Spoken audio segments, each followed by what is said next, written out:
Extra time. Hello and welcome back to the Extra Time podcast. It's me, your host, Patrick van Straaten, and this week I've got two very special guests. I've got Michael McCubbin. How are you, Michael? Yeah, not too bad, thanks, mate. Not too bad. Yeah, you said that you went running in the cold at the weekend, which sounded ill-advised. Yeah, not great. It was my final chance, though. We had that storm. I can't remember what the name of the storm is this time, but there's that storm coming in with all the snow. So I thought, out on Saturday, and then, yeah, I basically can't run for another 3 or 4 days. Or at least I can give myself that excuse. Yeah, same. So yeah, I've just been indoors like a dormouse ever since. Yeah, we're back in hibernation now. Whereas coming out of hibernation is Sam Obaseki. What's up, Sam? How are you doing? I'm good, bro. I'm happy to be back. Yeah, like you said, I'm coming back from hibernation. Kind of like the dead, because I felt like I was just not doing anything, to be honest. But yeah, no, I'm happy to be back, man. I've got to say, your hair situation is making me and McCubbin look extremely unkempt right now. Your shit is lined up, whereas I've realised that I've got at least another month of looking like this, and it's killing me. Honestly, if you saw me after that little hibernation, you would have been questioned. I don't even think you would have known it was me. That's how bad I was. So I needed to get this done in here. Well, you're looking sharp today. You're looking like Steve Jobs, man. You actually are.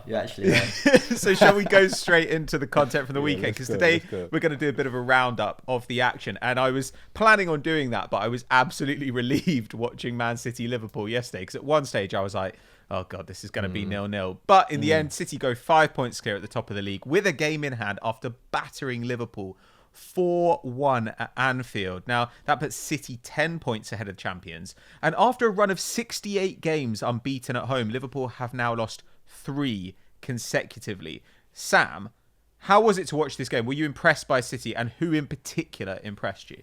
I loved it. I'm not going to lie to you. I tweeted as well. I said, I would love to say that I hate seeing Liverpool go out like this, but I'd be lying, because a lot of the chat that was happening last year about them being one of the best teams to ever win the Premier League, one of the best teams to ever grace the Premier League, obviously that happens, but there was this cockiness that their fans had that I just didn't really appreciate. And obviously that little altercation that he had with Lampard when Lamps was just like, you've only won one and you're giving it the bigger, you know what I mean? Like I felt like that as well, innit? So yeah, the game throughout that game I was like, yeah, it's nice to see Liverpool like this. But to be honest, it wasn't anyone that you'd expect to run the show. It was Phil Foden. That guy was running the show. Like, there was all that speculation about whether he should have left City to get more minutes because of players like Sancho, players like other players at his age that are getting more minutes. But the trust that Pep has shown him and given him, yeah, is paying off. Like, he is looking like such a seasoned player in so many different positions as well. He played the false 9 yesterday, and he looked like he's played there for the last season. He was all over the place, and his goal was amazing. Like, yeah. He just looks so comfortable. He gives everyone a problem that he plays against, and I've not really seen him drop performance below a 7. So yeah, I think he was the star man for me, to be honest. Interesting. I think that brings us on to one of our first talking points, right? Because, yeah, as Sam says, Phil Foden, incredible goal that he scored. Also, that amazing run to set up Gundogan for the goal that put City ahead again after Liverpool pulled it back through a penalty. 2 goals for Gundogan in the game, bringing him to 9 for the season. But all the talk afterwards has been about Phil Foden. McCubbs, do you think that this performance, and more broadly his performances this season, mean that Foden now has to be a nailed-on starter for club and maybe for country?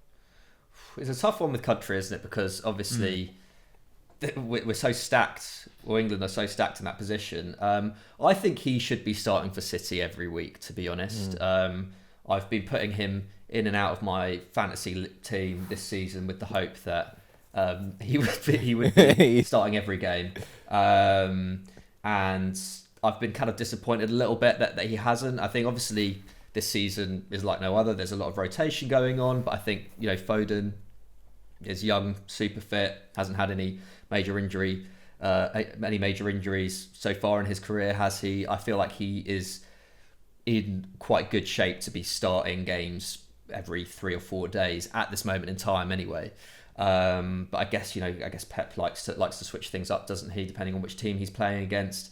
But yeah, I mean, compared to say last year, I seem to remember there was quite an infamous episode of Continental Club where we were discussing Phil Foden. I think you said something along the lines, Pat, of him being nothing more than an eyebrow slip. I remember that as well, actually. And that was quite a provocative way of basically saying that Pep should be, if he was good enough, then Pep would be playing him a lot more. And it was true. Pep wasn't playing. I don't think Pep was putting enough trust in him even a year ago when already we were seeing signs of what he's capable of.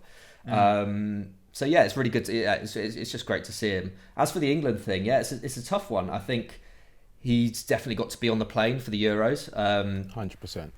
But whether he suits that England setup, like, it's just hard to, because I feel like Mount is a surefire starter at the moment, isn't he? Gareth Southgate loves Mason Mount, so that leaves only one position at most really for Grealish, Foden, and I guess Maddison to fight over.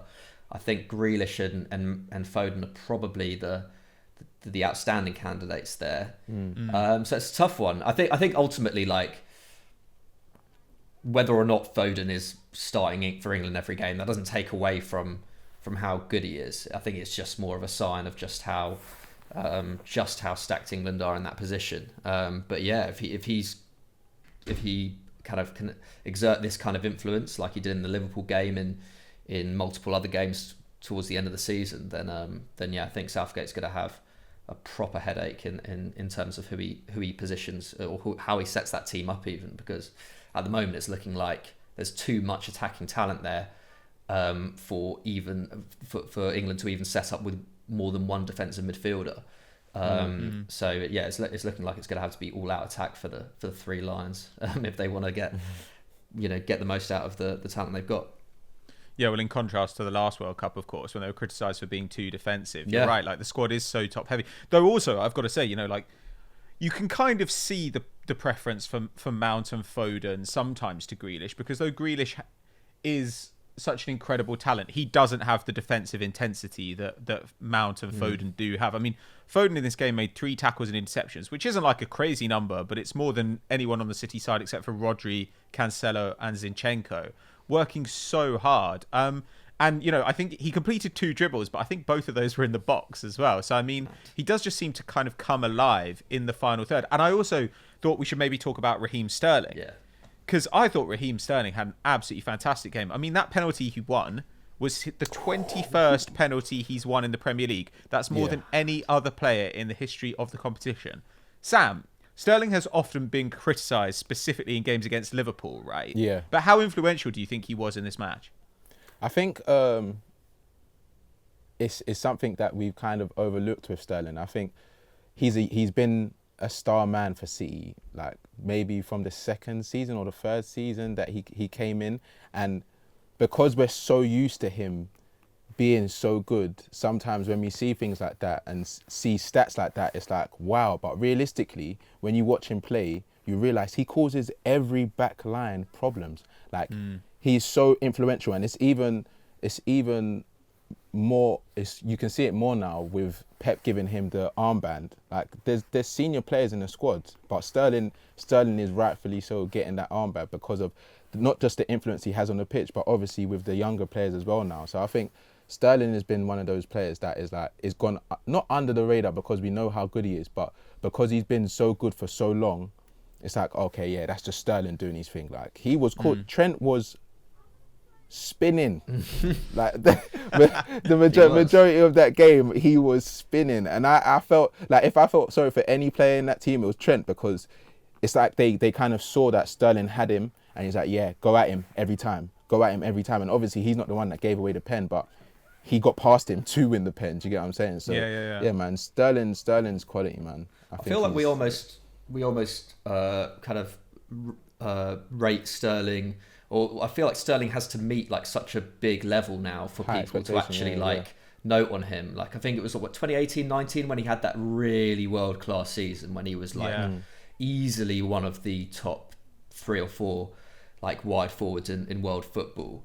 And then I feel like last term, like maybe I think De Bruyne's performances maybe overshadowed him a bit, but he still ended the season with like a really, really top goal output. I think he nearly reach 20 goals or reach the 20 goal mark. I can't quite remember. I think this season it's only really been in the last kind of 5 weeks that I think his performances have definitely got a lot better in the last 5 weeks. But yeah, I think we're kind of appreciating him again, more again. And I think also that maybe has something to do with the fact that De Bruyne's not in this team anymore. So like Sterling has that you know, that bit more responsibility to actually like drive that attack. And I feel like maybe that's why in 18-19 he was so highly praised and why he was just so good week in, week out, because he had that responsibility. Like without KDB in that team, like you need a ball carrier who can just make things happen like all the time. And like Sterling just was that guy, wasn't he, on Sunday? Did you see this incredible stat that I think normally stats that appear on the screen during matches are rubbish? Like, but this one, it said Sterling is only the third player to score 100 or more goals under Guardiola. The other two are Messi and Aguero. That's mad. Isn't that insane?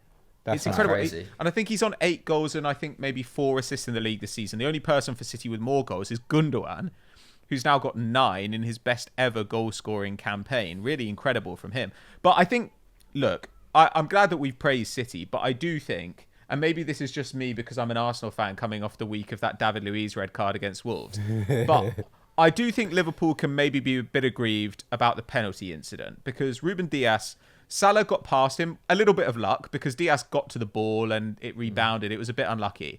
But then he pulled Salah back. Salah is fouled, but does one of the worst dives I've ever seen. Like, I mean, genuinely, like he's like Platoon, like his arms go up in the air and it's like, but if that's given as a penalty, McCubbin, we've already had a slight disagreement on this.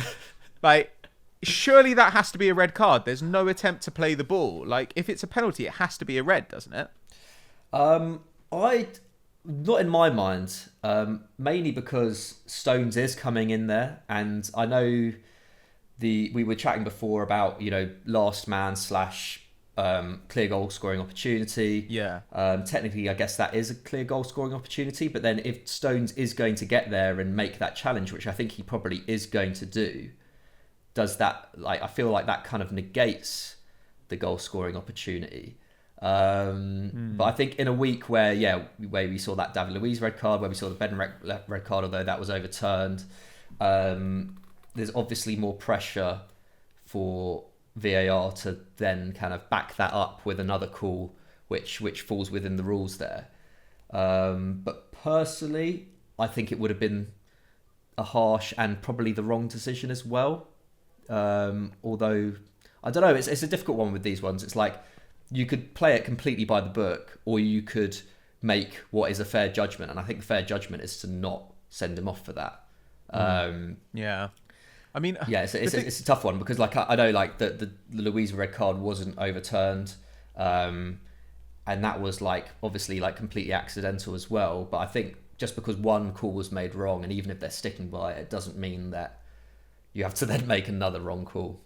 Yeah, I agree with that. But I guess my issue is that, like, when an attacker gets past you in the box and you pull him back, you are doing something which you know is like foul play. You're trying unfairly to gain an advantage, and you know if it gets called, you're probably going to get red carded now. Like, I mean, I think that Stones is getting across, but I also wouldn't be surprised if Salah gets the shot off before he's there. And then I'm kind of like, is being in the box with a defender trying to close you down, like, is that a clear goal scoring opportunity? I'd say that, yeah, it probably is. I mean, Sam, I think we need you to break the deadlock on this one. Like, how did you feel about it? The thing is, it's hard because, like Mikey said, it's so inconsistent. And my biggest problem, with these calls isn't the fact that we have VAR. It's the fact that the people that are using it are the people that are the ones that are constantly making mistakes. Like, it's like VAR, I genuinely don't think VAR is the problem. Like, I don't think having an assistant referee that can oversee the game is the problem. It's the fact that the referees that normally make the bad decisions when they're watching, when they're on the pitch, can't seem to make the right decisions when they're in the booth as well. So it's just like all of these problems are still going to continue because, like you said, the inconsistency with the David Luiz thing, and I think that call was off of the fact of David Luiz's reputation, if we're being honest, because he's had certain situations like that where the players run across him and he's done this and then they've fallen over, and obviously it can give you that 50-50, and normally he does get set off for it. So that referee just thought, okay, let me just continue the tradition, yeah.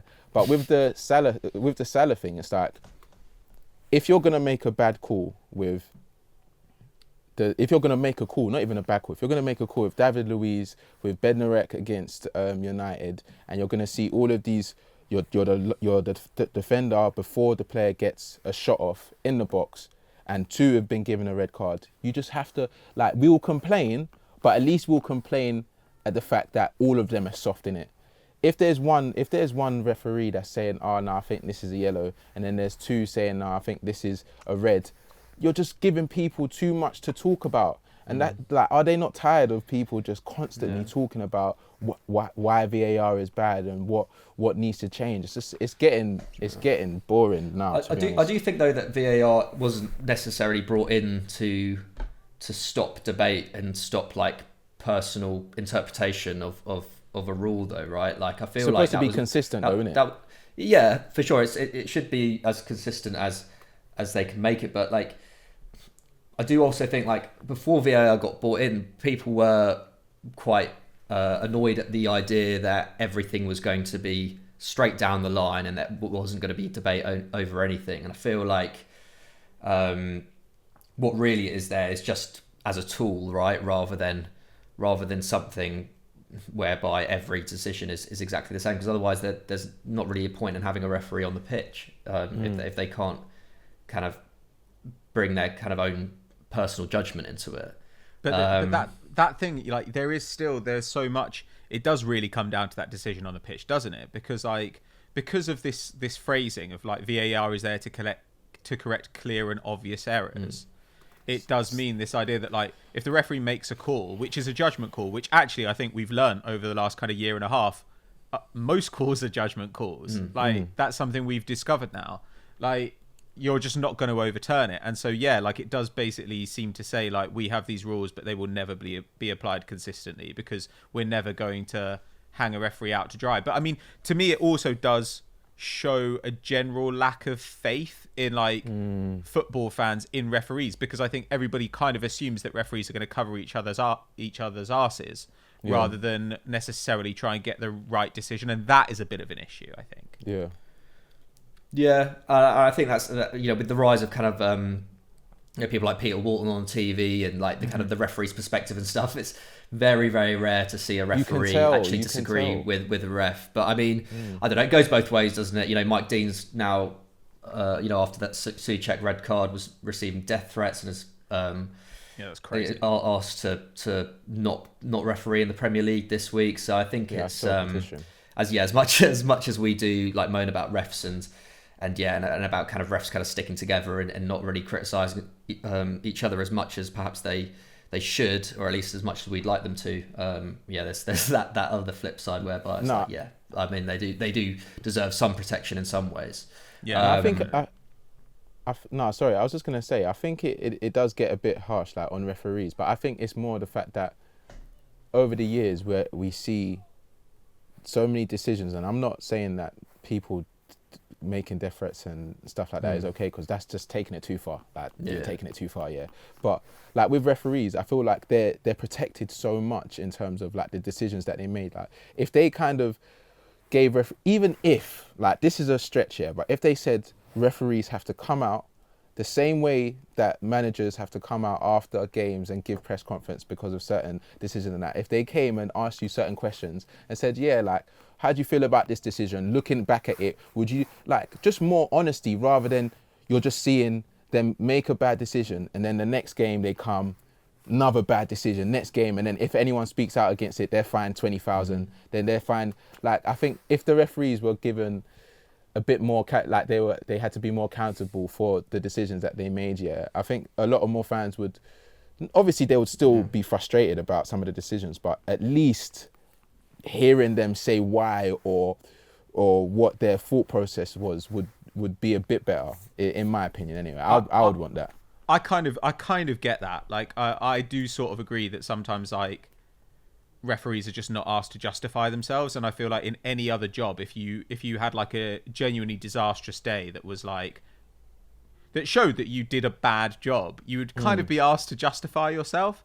But I don't know. I mean, like, to me, again, this is like, if we want to protect referees, the way to do it is to make sure the rules are set up to protect referees. And like, after these games, I don't know. I find it weird that everyone will go after like Mike Dean, because to me, like, I just assume referees are going to make bad decisions. And what frustrates me is that I'm like, why do we have VAR here if not to correct these bad decisions? But what's annoying is then when VAR doesn't overturn a decision, and then after the match, you know, like, referees say, oh, we've had to apologise to Man United for the bad decisions we made in their game. It's like, you had the capacity to sort this out at the time and you didn't. Literally. And then afterwards it's like, oh, sorry about that. It's like, no, I don't want your apology. I want you not to do it in the first place. Yeah. Like, it's so irritating. I mean, like, I don't know. Like, it just feels to me like the way that VAR is being run and the way that some of the rules are at the moment, that is making life worse for referees rather than protecting them, if that makes sense. Yeah, for sure. Because everyone's... Yeah, it adds that... Well, the VAR adds the extra level of frustration, doesn't it? And then and then when it's the wrong call, it's the referee who ultimately gets the flack, isn't it? I think well, like with those handball rules at the start of the season, or the handball rule that was then changed, like, I think it's with something like this, I think they may well have to take a look at it. And in that sense, maybe if the Cancelo challenge was given a red, then maybe there'd be more scope for it, because then you'd have another set of fans who are getting annoyed about it, and there'd be more pressure on the authorities. But it does seem a bit weird how that Luiz red card, I don't know, it does seem a little bit freak how, when the rules state that if it's accidental, it shouldn't be a red card, right? And it was clearly accidental, and yet it was given. I don't know. I feel like it's the sort of thing that could blow over in the next couple of weeks, or there could be another couple of decisions. And then we'll be talking about it for another month, and maybe they'll be forced to come up with some sort of explanation or some sort of rule change. But yeah, right now it seems, I don't know, hoping that will just be a freak incident. Well, on the topic of bad decisions, before we move out of this section, should we do a little bit of chat about Liverpool? Yeah. After the game, obviously basically the talk was that, like, their title race was over. I think that's partially because of how good City are right now, rather than because Liverpool are particularly terrible. But, you know, Klopp was talking about, you know, solidifying the place in the top four. Sam, how concerned do you think we should be, given Liverpool's run of form? Because since the end of December, they've taken 7 points from 7 games, which ranks 13th in the Premier League, and they've scored 7 and conceded 9 in that time. Now, expected goals says they should be a little bit better off. I think it says they should have scored 11, conceded 9. They should have closer to 12 points. But even that would still be 5th or 6th best in the league. Do you think that the signings they've made in January are going to correct this issue? Or do you think that there are deeper problems at Liverpool right now?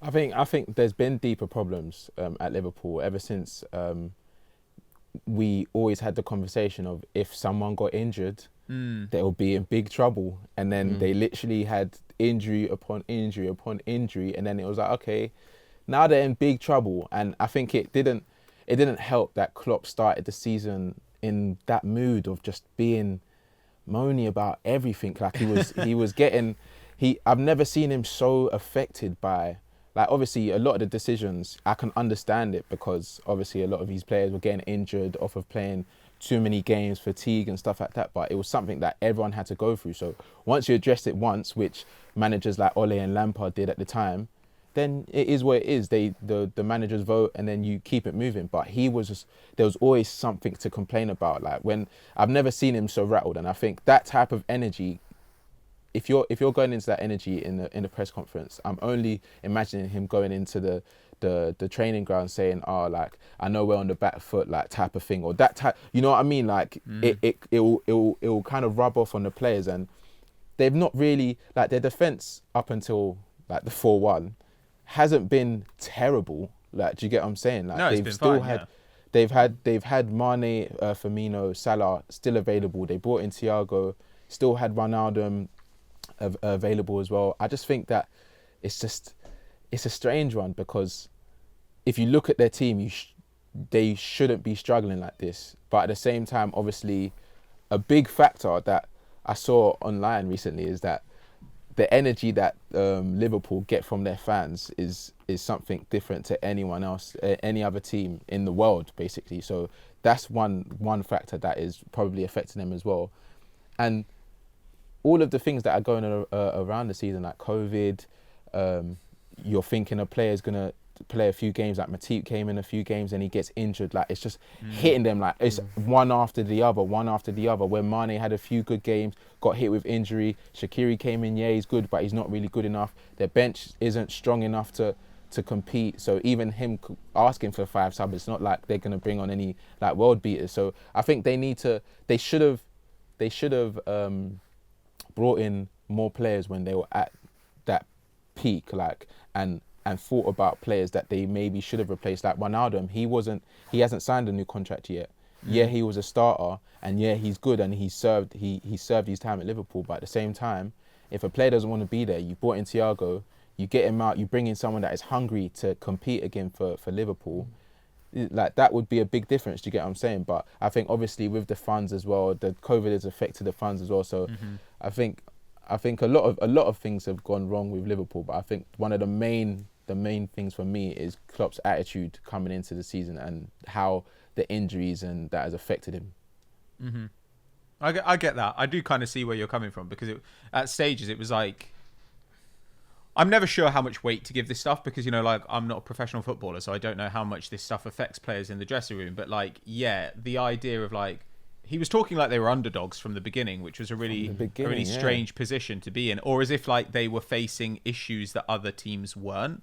I wanted to ask you about that, McCubbin, because like obviously Pep Guardiola made a big thing about like, look, we're pressing less, we're running less, and you're never quite sure how seriously to take Pep when he says things like that.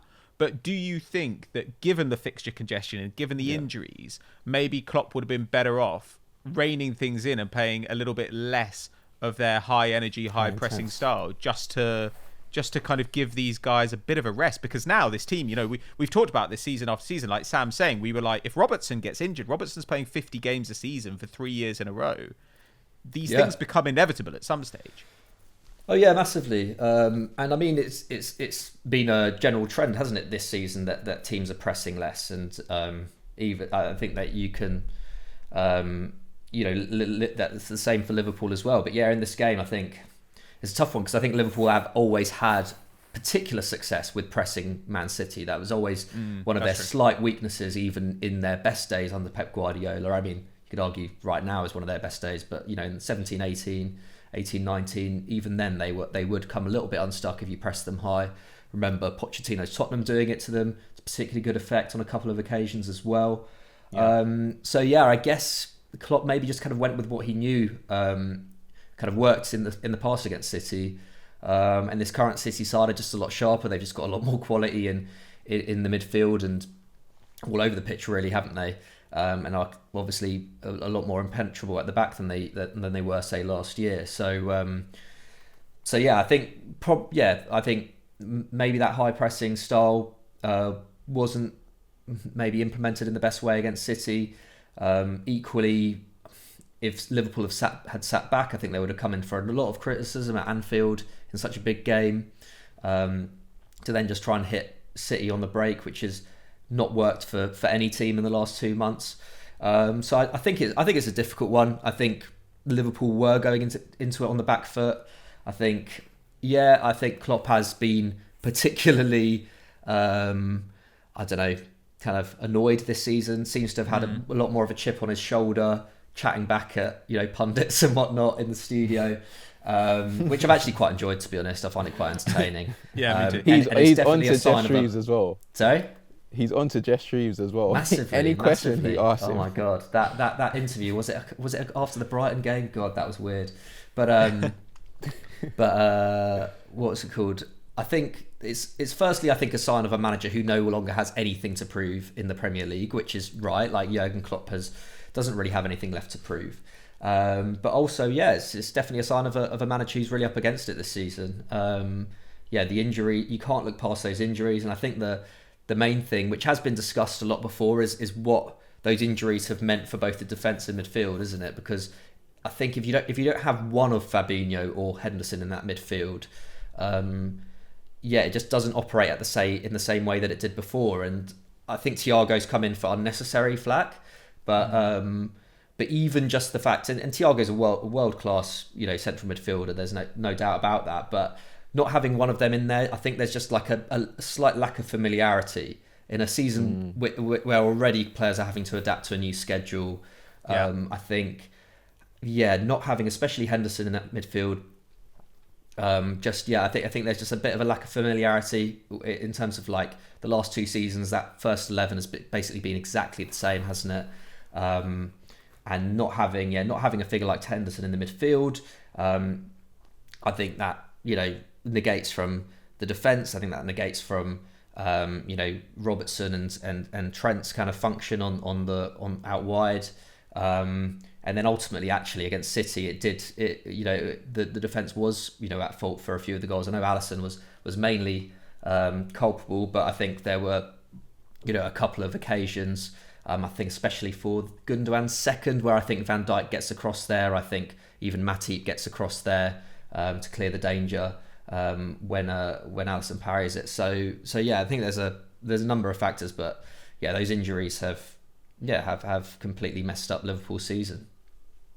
Well, just before we get out of this section, just a final prediction from both of you. Where do you think Liverpool will finish the season? Because I'm going to say still second. I still find it hard to see a team beating them second. Yeah, I think I'd go for second as well, to be honest. I'll say second or third. If they finish third, who will finish second, Sam? No, don't. Come on. Say United. Go on. I was going to say Chelsea, to be honest, but United. We're 1 point behind Liverpool, don't get it twisted. Yeah, it's true. Oh, Tuchel's magic. I haven't missed magic. He's forgotten all about Lampard, hasn't he? I've just completely forgotten about him. One day, is he? If you get smug about Chelsea, then I'm gonna leak the FD WhatsApp. I'm gonna put some screenshots up of you and Zach absolutely losing your minds in the group chat when Frank was on his way out, which was very funny. But moving on from what is kind of a feel bad story for fans on Merseyside, I've got 2 choices for you. I want you guys to pick where we go for our other story of the day. So we can either talk about the title race in Italy and AC Milan, or we can talk about the title race in France and Lille. What are you saying, guys? What's your preference? I like what AC are on, to be honest. And I've been watching them more, to be honest. All right, cool. Let's talk about that then, because Milan are back on top of Serie A with a 4-0 win over Crotone on Sunday. That puts them 2 points ahead of Inter and 7 up on Juve, who do have a game in hand. And it was a very special day for Zlatan Ibrahimovic. He scored twice, as did Ante Rebic, but Zlatan's brace brought up his 500th career goal. Believe it or not, his first career goal came over 21 years ago. Mad. Sam, where does this rank? Where do you think that Zlatan ranks now over the last 10 years? Because he kind of, he was in France and we were like, well, he's in France, whatever, anyone can score in France. Then he came to the Prem with United and I thought was fantastic. Then he went to MLS and we were like, oh, okay, Zlatan's over again. We can forget about him. And now he's back in Italy and he's absolutely tearing it up. Only Cristiano Ronaldo scored more league goals than him in Italy this season. No, he's 40. He's 40 this year. He's actually doing a madness in it. That's the only way you can describe it, because I literally remember when they were getting rid of Piatek and bringing in Ibra. Obviously, Piatek wasn't banging at the time, but they were saying, like, how are you going to get a 38-year-old to come and replace like a calmly aged striker? Do you get what I'm saying? And I've never even said that before, but no, like, he's actually proved everyone wrong, and I can kind of see that he's brought that like winning mentality to the side as well. AC just look like a different side this year, man. They just seem hungrier, and he's obviously leading the charge, even in the derby where he got into it with Lukaku. Yeah. Oh God, yeah. That was one of the best Milan derbies that I've watched in a while. Do you get what I'm saying? Just because it was so feisty, like you could see what it meant, and that came from him just saying like obviously he said a few madnesses, but it was just like Like Yeah. you know what I mean. But you know who I am. Like, do you know what we are? Do you know what this team is? Type of thing. And I think that type of energy is an energy that he's given to the AC Milan side. Like, no one would have expected them to be doing this well for this long as well. Obviously, a good period at the beginning of the season, but for them to be consistent, they've only lost one, or they've only lost one, right? I think they might have lost. one against Juve. Is it one or two? It's not many. Yeah, like for them Let to me be check at that, for you. for them to be at this point, and for him to he only has more. Ronaldo only has more goals than him as well. Like, that's mad. Like, for them both to be at the top of the chart is mad anyway. But for Ibra to be there at the age of 39 is crazy, innit? There's nothing. Yeah. He's literally proven all that third person chat is working for him. You know what I mean? Is that it? That's his superpower, the third person. Well, I mean, I've just checked and they've lost twice this season. Okay. But I mean, still pretty amazing. McCubbin, at what point do we say that Milan are favourites? I mean, like, a lot of us all along have kind of been like, oh, Inter seem a bit deeper. Like, we like Conte a little bit more, or Juve have a better squad, or whatever it might be. But at what point do we say Milan not only can do this, but like are odds on to do this? Yeah, it's a tough one because, like, I mean, my argument with Inter, like you were saying, is generally been that they've got a slightly deeper squad, more accomplished manager as well, perhaps a few more match winners as well. At least that midfield is just a lot more stacked. But having said that, AC Milan are still top of the league, and they've had Benacer out for however many games. I think he's just come back, has he? But like, and that's with that kind of midfield of Kessié and Tonali, and I think Tonali's had a pretty decent season, but I don't think he's he's definitely not the finished product, is he? So Milan have dealt with kind of multiple injury problems throughout the campaign, not least to Zlatan himself.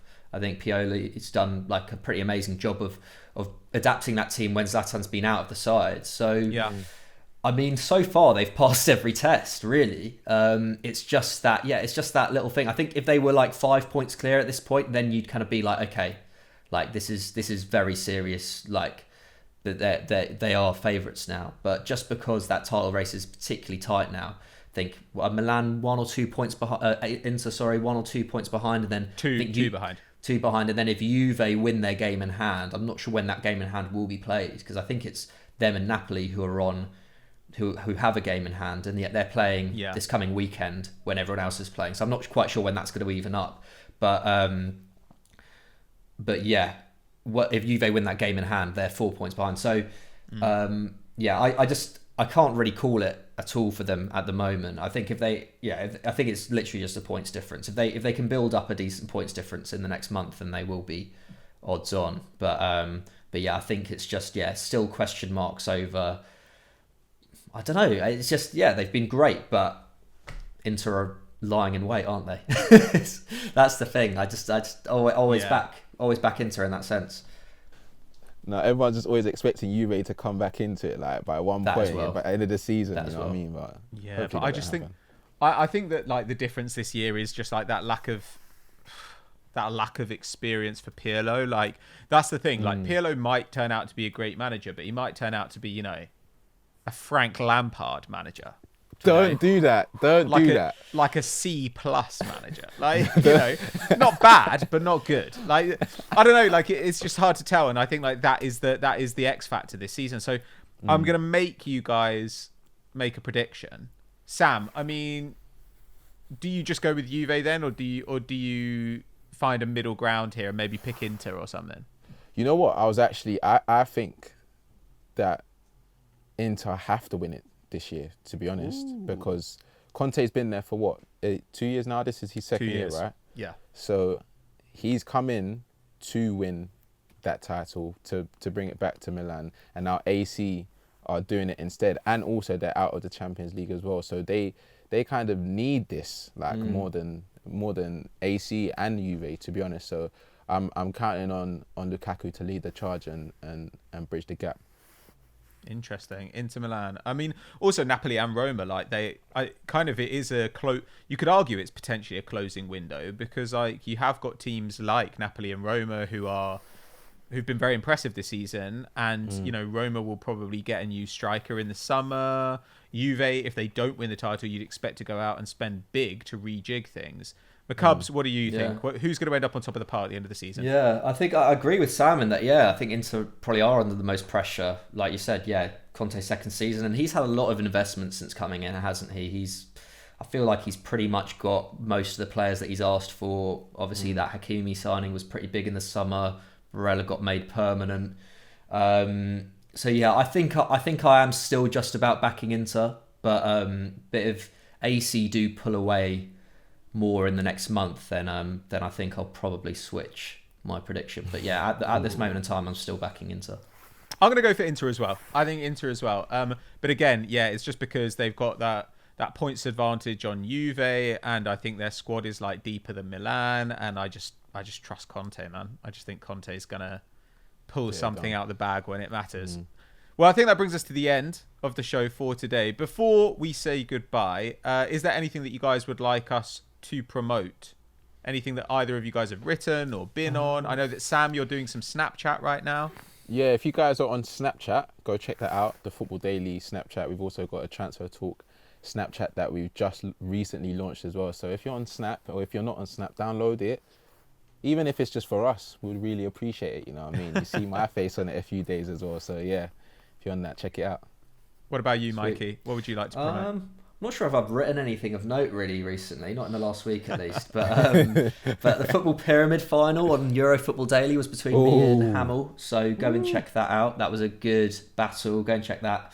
And then there's been a couple of really interesting EFD Explains come out recently on Euro Football Daily as well. So one on Bayer Leverkusen, which I believe you wrote, Pat, right? Yes, I did. And one on La Liga, which was a couple of weeks ago. And there's another one which has escaped me. But go and check those out. Go and show those some love. Nice. Thanks very much. And thanks to you guys for watching or listening at home. Please make sure that you subscribe to our channel on YouTube, Football Daily Podcast, or subscribe to us as a podcast, an audio podcast, using whichever app you prefer. We really do appreciate it, and we appreciate 5-star reviews as well. So thank you very much for watching / listening, and we'll see you all next time. Bye. Peace.